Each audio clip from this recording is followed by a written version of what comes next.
સાબરકાંઠા જિલ્લાથી મહત્વના સમાચાર આવી રહ્યા છે ત્યારે આપણે વાત કરવી છે ઈડરની મિત્રો અમારી ચેનલને લાઇક શેર અને સબસ્ક્રાઇબ કરવાનું ભૂલશો નહીં।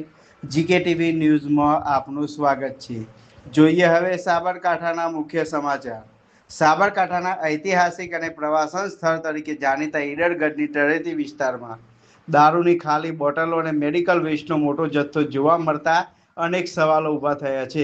સ્થળ પરથી મોટી સંખ્યામાં દારૂની ખાલી બોટલો પડેલી હોવાનો વિડીયો સોશિયલ મીડિયામાં વાયરલ થતા લોકોમાં ચર્ચાનો વિષય બન્યો હતો। ગુજરાતમાં દારૂબંધી હોવા છતાં જાહેર સ્થળે આટલી મોટી સંખ્યામાં ખાલી બોટલો મળતા વિસ્તારમાં દારૂના સેવન અંગે શંકા વ્યક્ત થઈ રહી છે।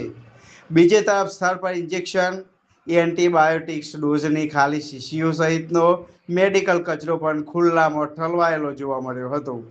જાહેર સ્થળે જોખમી મેડિકલ વેસ્ટ ફેંકાતા આરોગ્ય સામે પણ ગંભીર ખતરો ઊભો થયો હોવાનું સ્થાનિકો જણાવી રહ્યા છે। આસપાસના નાના બાળકો અવર જવર કરતા